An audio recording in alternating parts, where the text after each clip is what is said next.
பிரியமானவர்களே, இயேசு கிறிஸ்துவின் நாமத்தில் உங்களுக்கு என் அன்பின் வாழ்த்துக்கள். எப்படி இருக்கிறீங்க?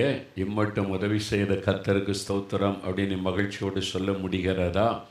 அல்லது ஒரே பிரச்சனையாக இருக்குது, போராட்டமாக இருக்குது, உபத்திரமாக இருக்குது, என்றைக்கு தான் அந்த பிரச்சனை மாறப்போகுது, அந்த மாதிரி சோர்ந்து போன நிலைமையில் இருக்கிறீங்களா?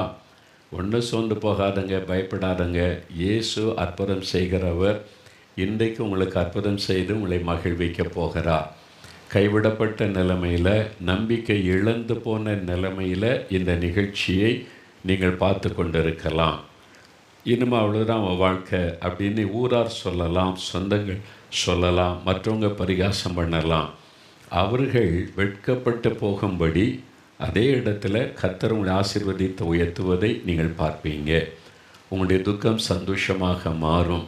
அதனால் சோர்ந்து போகாமல் இந்த நிகழ்ச்சியில் ஜெபத்தோடு நீங்கள் பங்கு பெற வேண்டும்.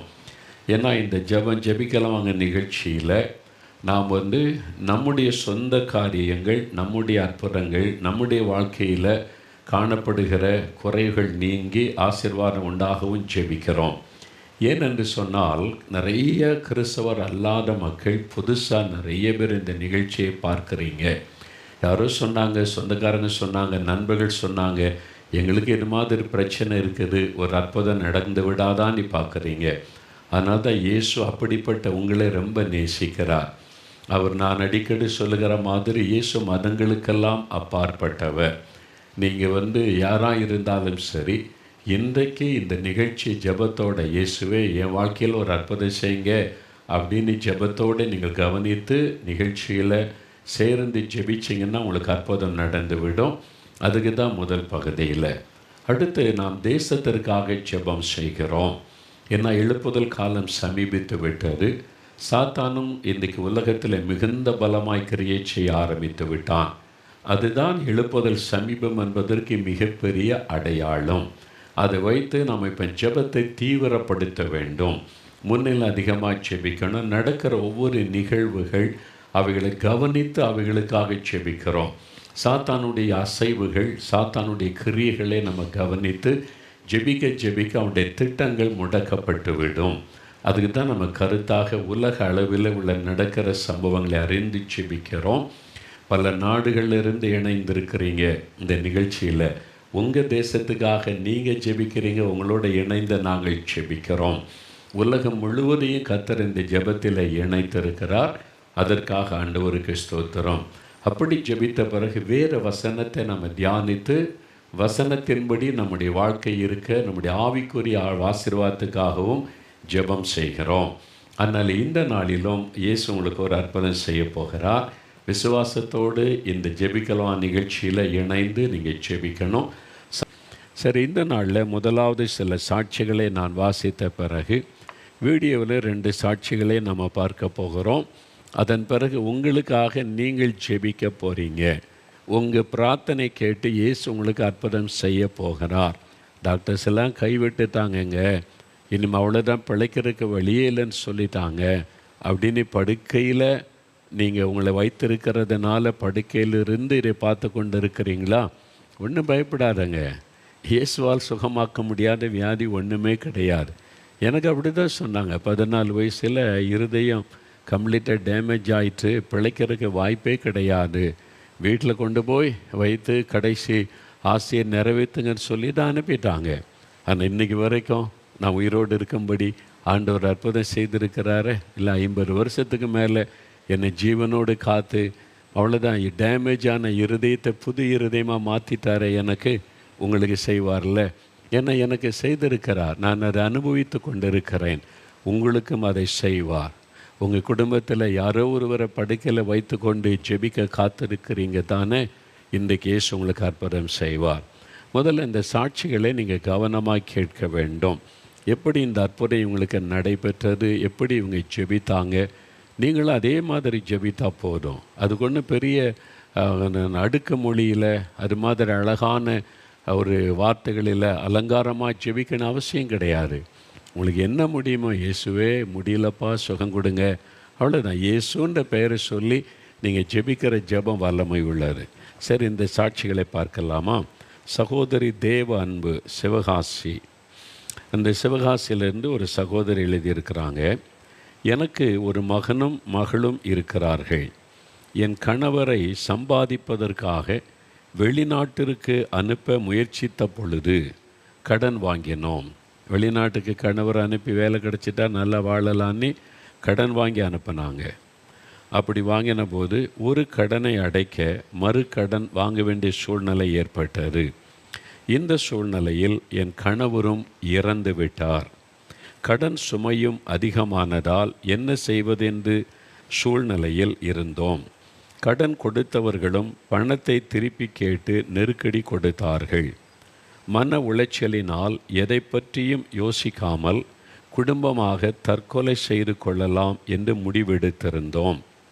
என் மகள் ஒரே ஒரு முறை இயேசு நமக்காக வைத்திருக்கிற வாக்குத்தத்த வசனம் என்ன என்று தெரிந்து கொண்டு அதன் பிறகு நாம் முடிவெடுக்கலாம் என்று அந்த மகள் சொல்லியிருக்கிறாள். பாருங்க, அன்று அதாவது 2017 வருஷம் ஆண்டின் கடைசி நாள், டிசம்பர் கடைசி நாள், 2018 ஜனவரி 1 அதிகாலை 12 மணிக்கு யூடியூபில் உங்களுடைய வாக்குத்தத்த செய்தியை கேட்பதற்காக காத்திருந்து அதை நாங்கள் பார்த்தோம். நடுராத்திரில் காத்திருக்கிறாங்க வாக்குத்தத்த செய்தி. அந்த வாக்குத்தத்த ஆண்டவர் என்ன சொல்கிறான்னு நம்ம கவனிப்போமே, அப்புறம் நம்ம தற்கொலை பண்ணி செத்து கொள்ளலாம்னு சொல்லி அப்படி காத்திருந்த போது அந்த வாக்குத்தத்த தேவ செய்தியில், நீயோ கடன் வாங்காதிருப்பாய், மற்றவர்களுக்கு கடன் கொடுப்பாய், எங்கு வெட்கப்பட்டாயோ அதே இடத்தில் தேவன் உன்னை உயர்த்துவார் என்பதை குறித்து தேவ செய்தியாக நீங்கள் அன்றைக்கு பேசினீர்கள்.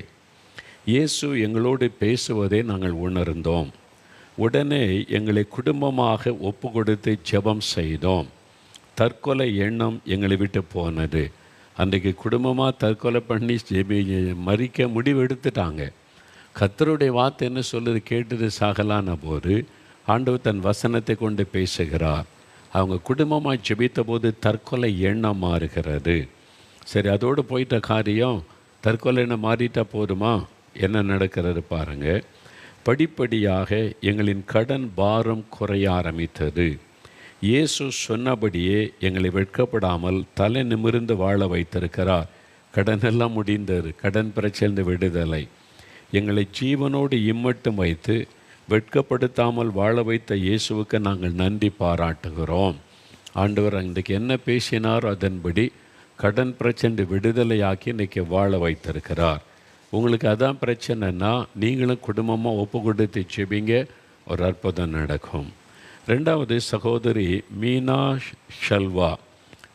ஷெல்வா கர்நாடகா மாநிலத்திலிருந்து இவங்களுக்கு ஒரு அற்புதம் நடந்திருக்கு பாருங்களேன். எனக்கு திருமணமாகி 5 வருடங்கள் கடந்தும் குழந்தை பாக்கியம் இல்லாமல் இருந்தது. குழந்தைக்காக நாங்கள் மருத்துவமனையில் சென்று பரிசோதித்து பார்த்தபோது சோதித்து பார்த்த எல்லா சோதனையிலும் எனக்கு குறை இருந்தது. என்னுடைய இரத்தத்தில் மஞ்சள் காமாலை கிருமி இருந்தது. கர்ப்பப்பையில் நீர் கட்டிகள் இருந்தது. மேலும் கர்ப்பப்பை சிறியதாக இருந்தது. பல பிரச்சனை அவங்களுக்கு கர்ப்பப்பையில் டாக்டர்ஸ் கண்டுபிடிச்சு சொன்னாங்க. அதனால் இயற்கையாக என்னால் கருத்தரிக்க முடியாது என்றும் ஐவிஎஃப் என்ற முறையை முயற்சித்து பார்க்கலாம் என்றும் மருத்துவர்கள் சொல்லியிருந்தார்கள். அந்த மருத்துவ சிகிச்சைக்காக முதல் மாதத்தில் 4500 ரூபாய் மருந்துகள் மட்டும் வாங்கியிருந்தேன். மாத்திரைகளை சாப்பிட்டு முதல் வாரமே எனக்கு அது ஒத்துக்கொள்ளவில்லை. ரொம்ப சோர்வாக எந்த வேலையும் செய்ய முடியாமல் இருந்தது. மாத்திரைகளை நான் நிறுத்திவிட்டேன். 2021 மே மாதத்தில் முதல் வாரத்தில் நடைபெற்ற அற்புத பெருவிழா நிகழ்ச்சியை நானும் என் கணவரும் என் வீட்டிற்கு விருந்தாளியாக வந்திருந்த உறவினரும் சேர்ந்து பார்த்தோம். ஜெப நேரத்தில் குழந்தை பாக்கியத்திற்காக அன்று விசேஷமாக நீங்கள் ஜெபித்தபோது என் கணவரும் என் உறவினரும் என் வயிற்றின் மீது கை வைத்து ஜெபம் செய்தார்கள். பெரிய ஆச்சரியம், அடுத்த மாதமே நான் கருத்தரித்திருந்தேன். 2020 எனக்கு ஒரு அழகான ஆண் குழந்தையை கொடுத்து இயேசு ஆசீர்வதித்தார். எனக்கு இருந்த எல்லா குறைகளையும் மாற்றி என்னை இயற்கையாக கருத்தரிக்க வைத்து ஒரு குழந்தையை பெற்றெடுக்க வைத்த இயேசுவுக்கு நன்றி. டாக்டர் சொல்லிட்டாங்க உனக்குள்ள கருத்தரிக்கும் வழியே கிடையாதுன்னு சொல்லி.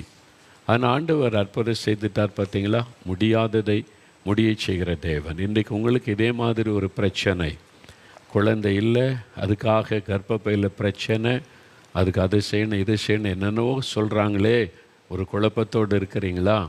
விசுவாசத்தோடு இன்றைக்கி ஜெபம் பண்ணுங்க, ஒரு அற்புதத்தை இயேசு செய்வார்.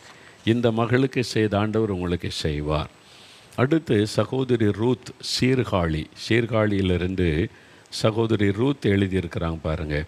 நான் கடந்த 5 வருடமாக முடக்குவாத வியாதியினால் மிகவும் கஷ்டப்பட்டு வந்தேன். முடக்குவாதம், ஆர்த்தரைட்டிஸ். கை காலில் உள்ள எலும்பு ஜாயிண்டுகள் மற்றும் கால் எலும்புகளில் மிகவும் வலிக்கும். நடக்கும்போது கூட ஒவ்வொரு ஸ்டெப்பையும் வலியுடன் தான் எடுத்து வைப்பேன். நொண்டி தான் நடப்பேன். எவ்வளோ கஷ்டம் இல்லை? ஆர்த்தரைட்டிஸ், ஜாயிண்ட் எல்லாம் வலிக்கும், பயன்படுத்த முடியாது, அப்படியே மொழியாக வலிக்கும். ஒரு டம்ளரை கூட என்னால் தூக்கி கொண்டு நடக்க முடியாது. நானாக உட்கார்ந்து எழுந்திருக்க கூட என்னால் முடியாது. என் வேலைகளை கூட என்னால் சரிவர செய்து கொள்ள முடியாது. எவ்வளவோ மருத்துவ சிகிச்சைகளை எடுத்தும் எதிலும் எனக்கு தீர்வு இல்லை. இந்த சூழ்நிலையில்தான் போன வாரம் உங்களுடைய நிகழ்ச்சியை நான் பார்த்தேன். ஜெப நேரத்தில் வியாதியஸ்தர்களுக்காக நீங்கள் ஜெபித்த போது நானும் எனக்காக ஜெபம் செய்தேன்.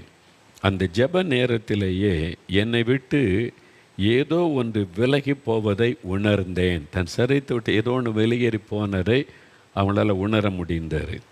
என் உடம்பில் ஒரு உற்சாகமும் சுறுசுறுப்பும் வந்தது. எல்லா வேலைகளையும் என்னால் செய்து கொள்ள முடிகிறது. யாருடைய உதவியாவது எதிர்பார்த்து வந்த நான் இப்பொழுது தினமும் ஸ்கூட்டர் ஓட்டிக்கொண்டு வேலைக்கு சென்று வருகிறேன். 5 ஆண்டாக இருந்த முடக்குவாத நோயினால் முடங்கி கிடந்த என் வாழ்க்கை இப்பொழுது இயேசுவினால் ஜீவன் பெற்றிருக்கிறது. என் வாழ்க்கையில் அற்புதம் செய்த இயேசுவை மனதார துதித்து மகிழ்கிறேன். 5 வருஷம் ஆர்த்தரைட்டிஸ் முடக்குவாதத்தினால் முடங்கி போயிருந்த அந்த மகளுடைய வாழ்க்கையில் ஒரே ஒரு நாள் விசுவாசத்தோடு ஜெபித்த ஜெபத்துக்கு ஆண்டவர் பதில் கொடுத்து விடுதலை தந்துவிட்டார். இன்றைக்கு வாத நோய், முடக்குவாதம், பாதிக்கப்பட்ட சரீர உறுப்புகள் இனி அவ்வளவுதான்னு சொல்லிட்டாங்களா? நீங்கள் ஜெபிக்க போகிறீங்க, இயேசு உங்களுக்கு அற்புதம் செய்ய போகிறார். ஜெபிக்க ஆயத்தமாக இருங்க. சகோதரி மெர்லின், கன்னியாகுமரி, இவங்களுக்கு ஒரு அற்புதனுடைய மகனுக்கு நடந்திருக்கு. நிறைய வியாதிப்பட்ட குழந்தைகளோடு உட்கார்ந்துருக்கீங்கல்ல. என் குழந்தைக்கு சுகம் கிடைக்கணும், மூளை வளர்ச்சி இல்லாத குழந்தை, ஹைப்பர் ஆக்டிவாக ஒரு குழந்தை இருக்குது, இந்த குழந்தைக்கு என்னதுன்னு சொல்ல முடியல, வினோதமாக இருக்குது, அப்படிலாம் உங்கள் குழந்தையோடு உட்கார்ந்துருக்கிறீங்கள. இந்த சாட்சியை கேளுங்க. என்னுடைய 8 வயது மகனுக்கு அவனுடைய 5 வயதில் இருந்தே வீசிங் பிரச்சனை ஆரம்பித்தது. குளிர்காலத்தில் வீசிங் பிரச்சனை அதிகமாக இருக்கும். சளியும் கூடுதலாக பிடித்து மூச்சு விட முடியாமல் திணறுவான். கடந்த பிப்ரவரி மாதம் நடந்த ஜெபிக்கலாமாங்க நிகழ்ச்சியின் ஜெப நேரத்தில் என்னுடைய மகனின் தலையில் கை வைத்து ஜெபித்து கொண்டிருந்தேன். அப்பொழுது நீங்கள் அநேக சிறு பிள்ளைகளை இயேசு தொட்டு குணமாக்குகிறார், சிறு பிள்ளைகளுக்கு இருக்கிற வீசிங் பிரச்சனைகள் மறைய பண்ணுகிறார் என்று சொல்லி நீங்கள் ஜெபம் செய்தீர்கள். அந்த நாளில் குறிப்பாக சிறு பிள்ளைகளுக்காக நாங்களும் விசுவாசத்தோடு உங்களோடு இணைந்து என் மகனுக்காக ஜெபம் செய்தோம். அன்றே என் மகனுடைய வீசிங் பிரச்சனை மாறிவிட்டது. பாருங்கள், 3 வருஷமாக இருந்த வீசிங் ப்ராப்ளம் அவங்க ஜெபித்த அதே நாளில் விடுதலை. இப்பொழுது என்னுடைய மகன் நல்ல சுகத்துடன் இருக்கிறான். மழையோ குளிரோ வெயிலோ எல்லா கால நிலையும் அவனுக்கு ஒத்துக்கொள்ளுகிறது. பார்த்திங்களா, அதான் சுகம். இயேசு கிறிஸ்து கொடுக்கிற அற்புத சுகம். மறுபடியும் அவனுக்கு வீசிங் வரவே இல்லை. 3 வருடமாக என் மகனுக்கு இருந்த வீசிங் பிரச்சனையை மறைய செய்து பரிபூர்ண சுகம் கொடுத்த இயேசுவுக்கு நன்றி. இன்னொரு சகோதரி பாருங்கள், சகோதரி நந்தினி, கொடைக்கானல். இவங்களுக்கு ஒரு அற்புத சுகம் உண்டாயிருக்குது. கவனமாக கேளுங்க. எனக்கு 8 வருடமாக தலைவலி இருந்தது. தலையினுடைய உச்சி பகுதியில் வலி இருக்கும், நல்ல உச்சி பகுதியில் வலி இருக்குமா. வலி இருக்கும்போது கழுத்து வீங்கி முதுகு முழுவதும் வலிக்க ஆரம்பித்து விடும், கழுத்தை வீங்கி விடும். கண்ணில் எரிச்சல் ஏற்பட்டு கண்ணீர் வடியும். ஒரு நாள் முழுவதும் இந்த வலி இருந்து கொண்டே இருக்கும். என்னால் எந்த வேலையும் செய்ய முடியாது. அடிக்கடி வரும் இந்த வலியினால் 8 வருடமாக மிகவும் கஷ்டப்பட்டு வந்தேன். மருத்துவமனைக்கு சென்று சிகிச்சை எடுத்தால் ஒரு நாள் அல்லது 2 நாட்களுக்கு வலி இல்லாமல் இருக்கும். மறுபடியும் வலி வந்துவிடும். இப்படிப்பட்ட சூழ்நிலையில் கடந்த 2022ஆம் வருடம் செப்டம்பர் மாதம் நடந்த ஜெபிக்கலாம் வாங்க நேரலை நிகழ்ச்சியின் ஜெப நேரத்தில் வியாதியஸ்தர்களுக்காக நீங்கள் ஜெபித்து கொண்டிருக்கும்போது என்னுடைய கணவரும் என்னுடைய 12 வயது மகளும் என் தலை மீது கை வைத்து எனக்காக ஜெபித்தார்கள். வீட்டில் கணவரும் 12 வயசு மகளும் கை வைத்து ஜெபிக்கிறாங்க. 8 வருஷமாக அவளுக்கு ஒரு வியாதி. என்னுடைய தலைவலி உடனே மறைய ஆரம்பித்தது. இப்பொழுது கடந்த 10 மாதமாக நான் நல்ல சுகத்துடன் இருக்கிறேன். 8 வருடமாக சிகிச்சை எடுத்தும் தீர்வில்லாத என் தலைவலி பிரச்சனைக்கு என் குடும்பத்தினர் விசுவாசத்தோடு ஜெபித்தபோது உடனே அற்புத சுகம் கொடுத்த இயேசுவுக்கு நன்றி. அப்போ உங்கள் குடும்பத்தில் யாரோ ஒருவர் வியாதிப்பட்டிருந்தால் அந்த குடும்பத்தில் இருக்கிற மற்றவர்கள் நீங்கள் கரம் வைத்து உத்தரவாதம் எடுத்து ஜெபிக்கணும். என் கணவருக்கு சுகம் கொடுங்க, என் மனைவிக்கு சுகம் கொடுங்க இயேசுவே, என் குழந்தைக்கு சுகம் கொடுங்க, என் சகோதரனுக்கு சகோதரிக்கு, என் மாமியாருக்கு என் மாமனாருக்கு, அப்படி நீங்கள் கருத்தாக நீங்கள் ஜெபித்தீங்கன்னா இன்றைக்கே ஒரு அற்புதம் நடப்பதை காண்பீங்க. சரி, இப்போது 2 சாட்சிகளை வீடியோவில் நீங்கள் பார்க்க போகிறீங்க. அதில் முதலாவது சாட்சி சகோதரி ஷீலா, நாகர்கோயிலிருந்து குழந்தை பாக்கியம். பாருங்கள், ஏற்கனவே ஒரு சாட்சி வாசிட்டோம். அவங்களுக்கு குழந்தை இல்லாமல் இருந்தவர்களுக்கு கர்த்தர் குழந்தை செல்வத்தை 5 வருஷம் குழந்தை இல்லாமல் இருந்தவங்களுக்கு கர்த்தர் ஆசீர்வதித்து குழந்தை கொடுத்தார். இங்கே ஒரு சகோதரிக்கு 8 வருடம் குழந்தை இல்லாத பிரச்சனை. என்ன நடந்தது? இயேசு அவங்களுக்கு எப்படி அற்புதம் செய்தார்? 8 வருடம் இல்லை, ஒரு நீண்ட காத்திருப்பு, நிந்தை. இதுதான் இன்றைக்கி பெரிய ஒரு மனசை காயப்படுத்துகிற காரியம். மனிதர்கள் பேசுகிற வார்த்தைகள் பாருங்கள். மலடின்னு சொல்லி திட்டினாங்களே, அவங்க வெட்கப்படும்படி கர்த்தர் குழந்தை கொடுத்துட்டாரு. இப்போ அவங்க எங்கே போய் மூஞ்ச வைத்து கொள்ளுவாங்க? யோசிங்க. ஒருத்தரை காயப்படுத்துவது வார்த்தையினால் அது எவ்வளோ கொடூரமான ஒரு காரியம். ஏன் இந்த மாதிரி பேசணும்? இல்லை, அவங்க ஏற்கனவே துக்கத்தில் இருக்காங்க, அதை ஒரு வார்த்தை சொல்லி காயப்படுத்துவது. சரி, அவங்க கண்ணீர் வடித்தாங்க. அதனால தான் அவங்களுடைய ரொம்ப கண்ணீரோடு ஜெபித்தாங்க. ஆண்டவர் அந்த கண்ணீரின் ஜெபத்துக்கு பதில் கொடுத்து அந்த குடும்பமே ஜெபம் பண்ணாங்க. கர்த்தர் ஒரு அற்புதம் செய்துட்டார். ஏன்னா ஒரு டியூப் தான் இருக்குது, 2 டியூப் இருக்கக்கூடியல. ஒன்று அந்த டியூப்பில் குழந்தை உண்டாக்கி மரித்து போனதுனால அதை எடுத்துட்டாங்க. அப்போ ஆண்டவர் ஒரு பெரிய அற்புதத்தை செய்கிறார். உங்களுக்கு செய்வார், இன்றைக்கு செய்வார். விசுவாசத்தோடு இன்றைக்கி ஜெபிக்க போகிறீங்க. இயேசு உங்களுக்கு அற்புதம் செய்ய போகிறார். நீங்களும் ஒரு குழந்தையோட சாட்சி சொல்ல போகிறீங்க. சரி, இன்னொரு சகோதரர் பிரேம்குமார், ஒட்டஞ்சத்திரம், திண்டுக்கல் பக்கத்தில் ஒட்டஞ்சத்திரம் இருக்குதில்ல, அங்கேருந்து பிரேம்குமார் என்கிற சகோதரர் அவருடைய சரீரத்தில் உண்டான ஒரு சுகம், பக்கவாத நோயில் ஆண்டவர் எப்படி சுகம் கொடுத்திருக்கிறார் என்பதை சொல்ல போகிறாங்க. நீங்கள் வாத வியாதியோடு இருக்கலாம், ஆர்த்தரைட்டிஸ், முடக்குவாதம், பக்கவாதம். பாருங்கள், ஒரு சகோதரர் முடக்குவாதத்தில் கஷ்டப்பட்டு சுகமாக்கினார்ல ஆண்டவர். இவர் பக்கவாதத்தில் பாதிக்கப்பட்டவர். இயேசு எப்படி அற்புதம் செய்தார் பாருங்கள். பக்கவாதம், வாய் பேச முடியாது, ஒரு பக்கம் கால் கை செயலற்று விட்டது. அப்போது டாக்டர் சொல்லிட்டாங்க மூளையில் ஒரு கட்டி, அதன் விளைவாக உங்களுடைய நரம்பில் ஒரு பக்கம் பாதிக்கப்பட்டு செயலற்று போயிட்டு. அவ்வளோதான். யோசித்து பாருங்கள். அவர் தான் சம்பாதிச்சு அவருடைய மனைவி பிள்ளைகளை கவனிக்கணும். இப்போ அந்த கொடிய நோயினுடைய தாக்கத்தில் செயலற்ற படுக்கையில் ஆயிட்டாங்க. பேச முடியல, கை காலை பயன்படுத்த முடியல. சொல்ல பிணம் போல தான் நான் படுத்திருந்தேன், என் வாழ்வுதான் செத்து போயிடலாம். சில சமயம் அப்படி தான் நான் மனது விரக்தி ஆகி விடுகிறது. அது மாதிரி நீங்களும் வந்துட்டீங்களா? ஆனால் அவங்களுக்குள்ள ஒரு பெரிய விசுவாசத்தை உண்டாக்கின காரியம், ஜெபித்தால் இயேசு அற்புதம் செய்வார். ஜெபத்தை கேட்கிற ஒரு ஆண்டவர் இருக்கிறார். அப்போ நம்முடைய சென்டரில் 24 மணி நேரமும் ஜெப மையம் இயங்கி கொண்டே இருக்கும். ஆட்கள் இருப்பாங்க, ஃபோன் பண்ணி எனக்காக ஜெபம் பண்ணுங்கன்னா உடனே ஜெபம் செய்வார்கள். ஜெப உதவி 24 மணி நேரமும் இங்கே உண்டு. அதில் தமிழ் மொழியில் நீங்கள் பேசி ஜெபிக்கணுமானா மேலே இருக்கிற 2 ஃபோன் நம்பரை பயன்படுத்தலாம். வெளிநாட்டில் இருக்கிறவங்க +91 போட்டு பேசணும். இல்லைங்க கன்னட மொழி, கன்னடாவிலேருந்து நிறைய பேர் பார்த்துக்கிட்டு இருக்கிறீங்க. கன்னட மொழியில் நான் வந்து சொல்லி ஜெபிக்கணும்னு சொன்னால் அந்த ஃபோன் நம்பரை குறித்து கொள்ளுங்கள். கன்னட மொழியில் நீங்கள் பேசி ஜெபிக்கலாம். பெங்களூரில் அந்த ப்ரேயர் சென்டர் இருக்கிறது. ஹிந்தி மொழியில் பேசணும் அப்படின்னா, ஹிந்தி தான் தெரியும், நார்த் இந்தியாவில் நிறைய பேர் இருந்து பார்க்குறீங்க. நீங்கள் ஹிந்தி மொழியில் பேசி ஜெபிக்க அந்த ஃபோன் நம்பர். அதற்கு சென்னையில் ஒரு 24 மணி நேரம் ஜெப மையம் இருக்கிறது. அங்கே எப்பவுமே ஆட்கள் இருந்துக்கிட்டே இருப்பாங்க, இரவும் பகலும். தெலுங்கு மொழி தாங்க எனக்கு தெரியும், தெலுங்கில் நான் பேசி ஜெபம் பண்ணிக்கலாமா? அதுக்கு இந்த ஃபோன் நம்பர் இங்கே பயன்படுத்தி தெலுங்கு மொழியில் பேசினாலே தெலுங்கு மொழி தெரிந்தவங்க அங்கே இருப்பாங்க, உங்களோட பேசி ஜெபம் பண்ணுவாங்க. ஏன் இதை இவ்வளோ சீரியஸாக செய்கிறோம்? நிறைய பேர் ஒரு ஆபத்தான நிலைமையில் எங்கே போகிறது ஜெபிக்க, யாராவது நமக்காக ஜெபிப்பாங்களா, பிரார்த்தனை பண்ணுவாங்களான்னு ஏங்குறாங்க. அவங்க ஜெபித்த உடனே அற்புதம் நடக்கிறது. இந்த மாதிரி நிறைய அற்புதங்கள், ஹீலிங், டெலிவரன்ஸ், பிளஸ்ஸிங், நிறைய அற்புத சாட்சிகளை கேள்விப்பட்டுட்டோம். அப்போ மக்களை தேவன் ஜெபத்தை கேட்டு ஆசீர்வதிக்கிறார். அந்த அவசரமான சூழ்நிலையில் ஜெபிக்கிறதுக்கு யாராவது வேணும், ஜெப உதவி தேவை. அதுக்கு தான் இந்த ஜெப மையம். நீங்கள் தொடர்பு கொள்ளலாம். 24 மணி நேரம், எனி டைம். இப்போ கூட நிறைய பேர், கிட்டத்தட்ட 50 பேர் ஃபோனில் பேசிக்கிட்டே இருக்கிறாங்க, ஜெபிச்சுக்கிட்டே இருக்கிறாங்க. நீங்களும் கால் பண்ணிங்கன்னா உடனே உங்களுக்காக ஜெபம் செய்வார்கள்.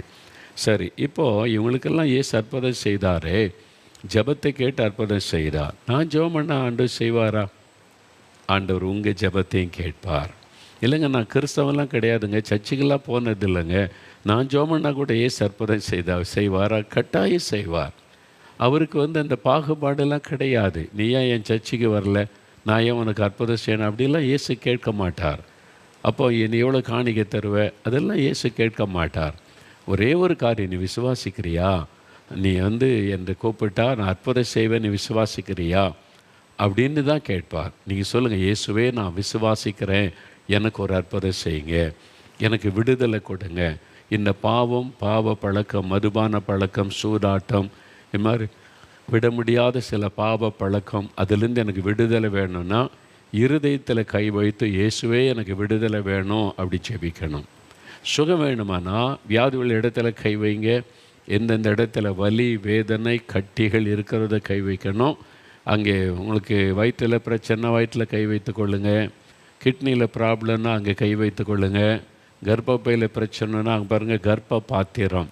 ஒரு அழகான வார்த்தையை அந்த சகோதரி பயன்படுத்தினாங்கல்ல, கர்ப்ப பாத்திரம். அதில் கை வைத்து நான் ஜெபம் பண்ணினேன். குடும்பத்தார் அவங்க மேலே கை வைங்க. அந்த சகோதரி மேலே கணவர், மாமியார், தாயார் யார் இருந்தாலும் கை வைங்க. வியாதிப்பட்டவங்க இருந்தால் பிள்ளைகள், கணவர், மனைவி யாருனாலும் கை வைத்து ஜெபம். குட்டி பிள்ளைகள் நீங்கள் கை வைத்து ஜெபிச்சிட்டிங்கன்னா இயேசு உடனே அற்புதம் செய்வார். இயேசுவே உங்களுடைய பிள்ளை நான் கேட்குறேன், எங்கள் அம்மாவுக்கு சுகம் கொடுங்க அப்படின்னு இயேசுவே நாமத்தை சொல்லுங்கள், அற்புதம் நடக்கும். இப்போ ஜெபிக்க போகிறோம். சரியா? விடுதலை வேணுன்றவங்க, இயேசுவின் நாமத்தில் எனக்கு விடுதலை வேண்டும், இந்த பிசாசின் கட்டுகள் மாறணும், பயம் மாறணும், தற்கொலை எண்ணம் மாறணும், விடுதலை உண்டாகணும்.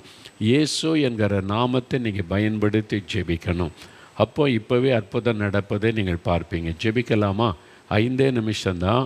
வியாதியுள்ள இடத்துல கை வைத்து கொள்ளுங்க. முடிந்தால் முழங்கால் படியிட்டு கொள்ளுங்க. முடியலன்னா பரவாயில்லை, எனக்கு பழக்கம் இல்லை அப்படிலான்னு சொன்னால் உட்கார்ந்து கொள்ளுங்க, தப்பே கிடையாது.